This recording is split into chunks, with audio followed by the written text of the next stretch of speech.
You push open a rough wooden door just as evening settles over a medieval town. Cold air slips past you, but inside the tavern, the heat feels almost overwhelming. Firelight flickers across crowded benches, turning shadows into moving shapes along the walls. For a moment, it might look welcoming, almost magical.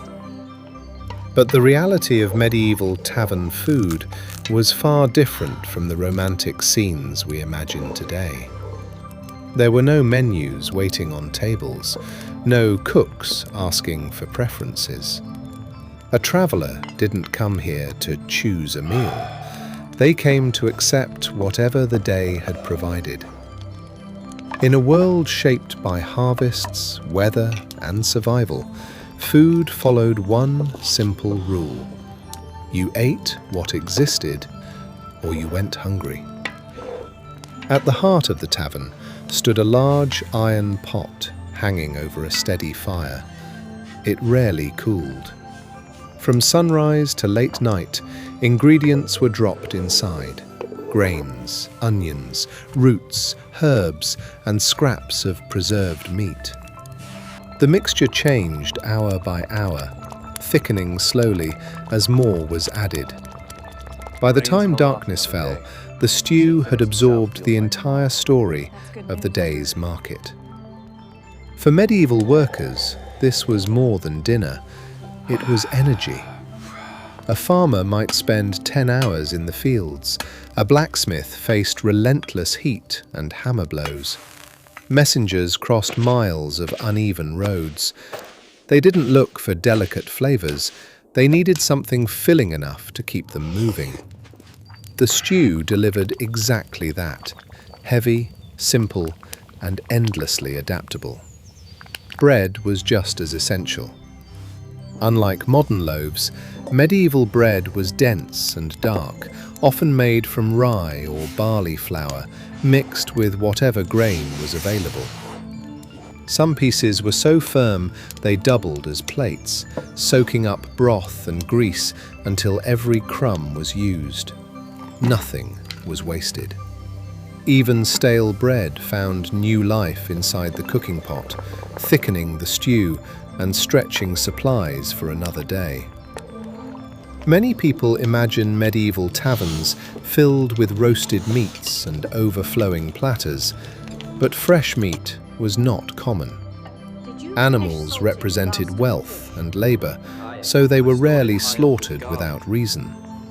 Most tavern meals relied on preserved cuts, salted pork, smoked sausages, or dried beef shaved into small pieces to flavor larger dishes. Meat was a presence, but rarely the center of the meal. Still, there were moments when the atmosphere shifted. A successful hunt or a local celebration could bring fresh game into the tavern kitchen. The scent of roasting fat drifted into the street, pulling curious crowds closer. For a few hours, laughter grew louder and mugs clashed more often. But even during these rare feasts, practicality ruled. Food was shared carefully, and leftovers quickly returned to the pot. Fish played a surprisingly large role in tavern life. Religious traditions limited certain foods on specific days, making salted herring, eel, or cod reliable alternatives. Stored in barrels and packed with salt, these fish could last for months, ensuring that taverns always had something to serve, even when fresh supplies were scarce. Cheese hung from rafters or rested in cool cellars, aging slowly and developing sharp flavors. Thick slices were easy to transport and filled hungry travelers without requiring preparation. Alongside it came simple vegetables: cabbage, beans, onions, and turnips, ingredients that thrived in difficult climates and formed the backbone of everyday meals. And then there was ale. In many towns, drinking water carried risks. So weak ale became a daily companion for adults and children alike. It wasn't always strong or intoxicating.